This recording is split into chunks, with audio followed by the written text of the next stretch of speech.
detalhe aqui, mas que é importante para a prática clínica. Essas lesões, essas várias síndromes que eu mostrei de oftalmoparesia internuclear, seja ela unilateral ou bilateral, a gente chama OIN, né? Não fala esse nome todo na prática. Síndrome de 1,5, 7,5. Essas lesões, quando acontecem, essas síndromes, quando acontecem num paciente jovem, principalmente se for do sexo feminino, sem comorbidades cerebrovasculares, hipertensão, diabetes, dislipidemia, tabagismo, isso tem uma conotação até etiológica.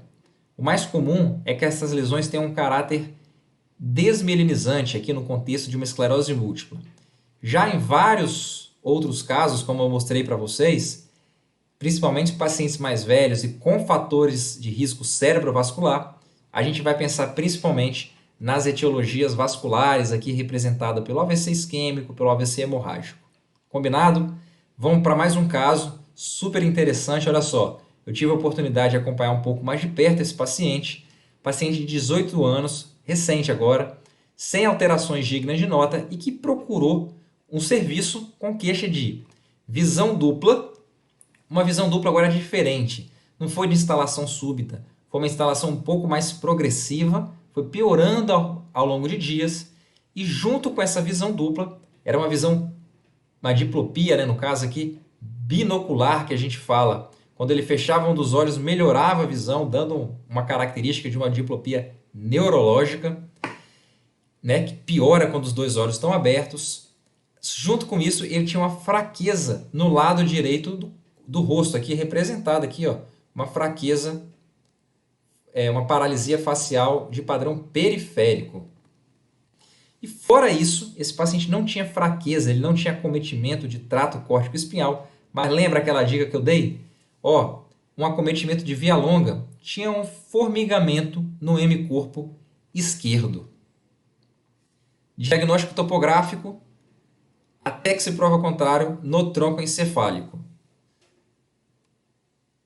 No exame neurológico, esse paciente tinha uma paralisia do nervo abducente à direita e uma paralisia do nervo facial direito. Junto com esse formigamento no lado esquerdo, a topografia mais provável é que esteja no tronco e nervo abducente e nervo facial na ponte.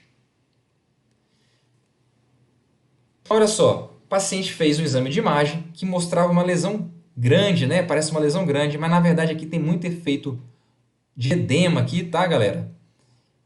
E essa lesão, aqui não está a sequência, ela tinha um realce central aqui nessa região onde eu vou mostrar para vocês. Tudo bem? Então, juntando um déficit neurológico focal, uma imagem como essa no tronco encefálico com realce de contraste, e esse paciente fez um líquor, ele tinha um líquor um pouco inflamatório, tinha 5 células, depois subiu para 7 células o líquor dele, é uma encefalite de tronco cerebral que a gente está diante.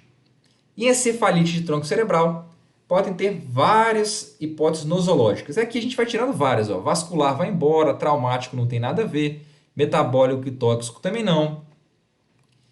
Iatrogênico também não tinha na história, neoplasia também não, nem degenerativo, epiléptico e congênito. Então a gente sobrou aqui, ó, uma encefalite de tronco cerebral. Aqui é só um parênteses abrindo um pouquinho aqui para a clínica.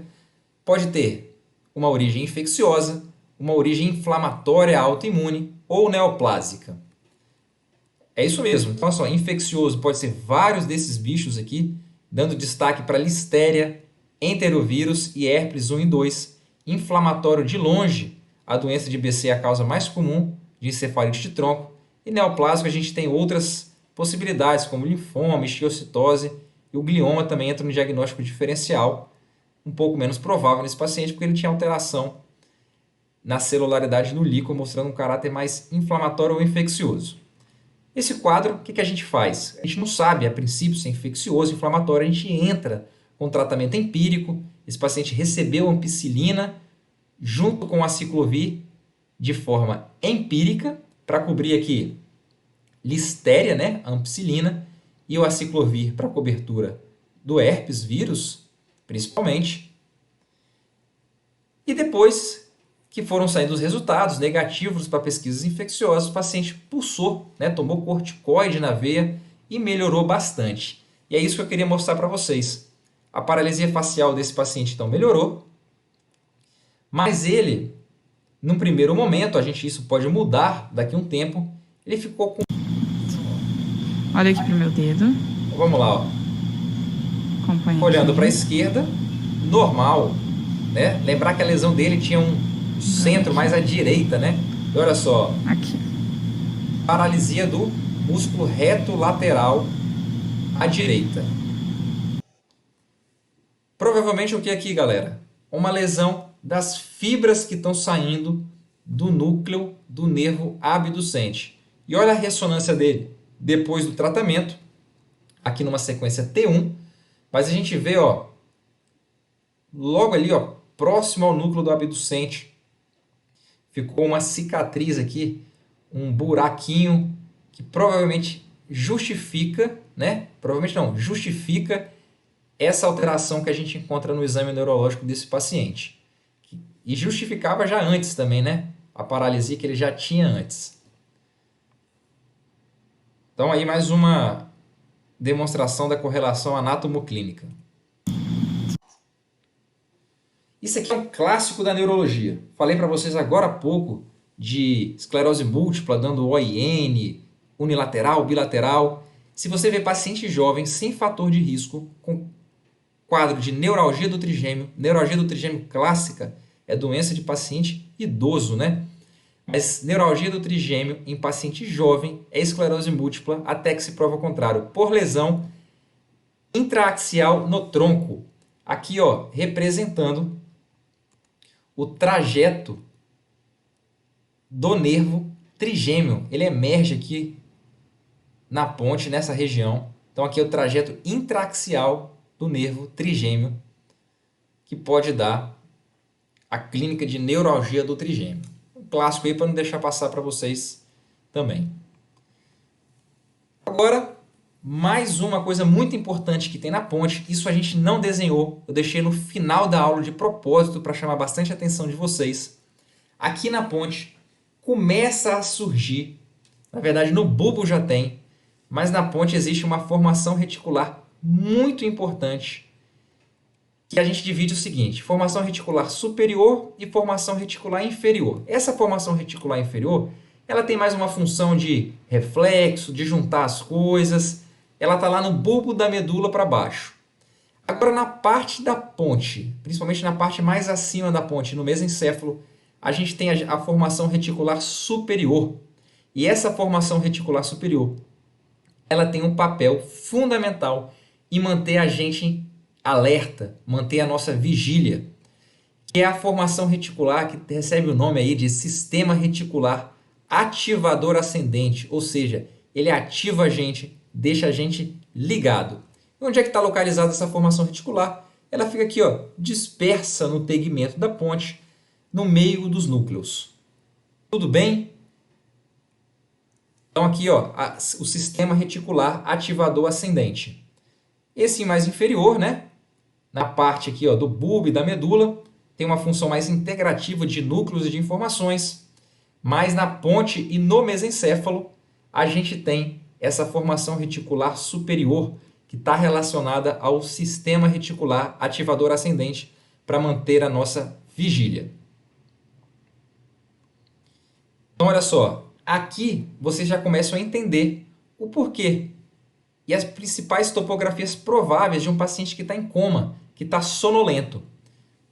Esse SARA, né, esse sistema reticular ativador ascendente, ele envia informações para o tálamo, para regiões específicas do cérebro, e do tálamo passa lá nos núcleos intralaminares do tálamo.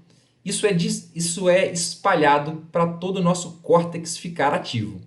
Ou seja, topografias prováveis aí para justificar um paciente comatoso.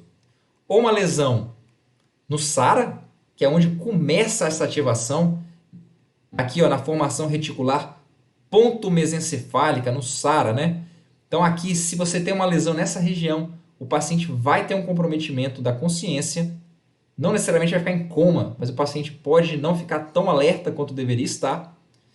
Se você tiver uma lesão do tálamo, principalmente ó, se bilateral, aqui o SARA mandando informações para os dois tálamos, né? Principalmente se bilateral, também justifica um paciente com alteração do nível de consciência, ou seja, um paciente que não está alerta.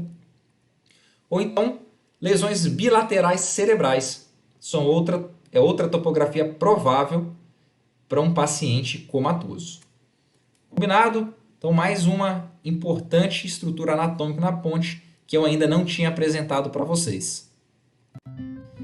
E isso é muito importante porque observe esse paciente extremamente alerta, que pisca os olhos, que faz o movimento do olhar conjugado vertical, mas com prejuízo aqui, ó, do olhar conjugado horizontal, um paciente anártrico que não fala, não emite nenhum tipo de voz, afônico, né, anártrico. Isso aqui é muito clássico, vocês já devem estar falando por aí, pensando junto comigo. Isso é a síndrome de Locked-in, ou síndrome do encarceramento. Situação dramática na neurologia por um acometimento da base da ponte. Vocês vão entender por que de tudo isso. Olha só, imagine a base da ponte acometida. Quem passa na base da ponte? Tratos córtico espinhais dos dois lados. Imagina, uma lesão grande na base da ponte. O paciente fica tetraplégico. Trato córtico nuclear. O paciente perde o quê? Movimentos relacionados, parte motora relacionados aos núcleos motores dos nervos cranianos. Então o paciente fica anártrico. O paciente pode perder aqui o olhar conjugado horizontal. E por que preserva, né, o olhar conjugado vertical? Porque vocês vão ver na aula de mesencéfalo. O olhar conjugado vertical, ele fica localizado, o centro dele está no mesencéfalo, na parte lá do tecto do mesencéfalo, na parte dorsal do mesencéfalo. Como aqui a lesão é na base da ponte, esse olhar conjugado vertical, ele fica preservado. Então a síndrome de Locked-in, ou síndrome do encarceramento. O paciente fica parado, sem nenhum tipo de movimento, a não ser o olhar conjugado vertical. E, para piorar, com a consciência preservada. Por quê? Lembra do SARA, que está distribuído aqui? O SARA não está acometido, então o paciente fica alerta, totalmente consciente do que está acontecendo. Esse Locked-in, ele é causado pelo quê? Por uma obstrução das artérias que saem da basilar e irrigam ali a base da ponte. Então seria aqui, ó, principalmente essas artérias penetrantes, esses ramos circunferenciais curtos, pegando a base da ponte. Dia. Por fim, eu deixo Sou um seu trecho de um neurologista filme lá para na Lepage. vocês Conhece o Dr. Cocheton? Jean Dominique. que mostra essa Não, síndrome. seus amigos o Deixar chamam de vocês Jean. ouvirem. É isso aí. Então é assim que vou chamá-lo. Quero que me considere como um amigo, está bem? Seja apenas um médico. Como amigo, eu sei que o quanto é difícil para você Então, a filmagem aqui, pessoal, está na e sei visão que do ninguém lhe paciente disse toda a conversando com o verdade. médico Esse dele. é o meu trabalho. É o meu trabalho. Bom, você teve o que chamamos de acidente vascular cerebral e isso deixou o seu tronco cerebral fora de ação.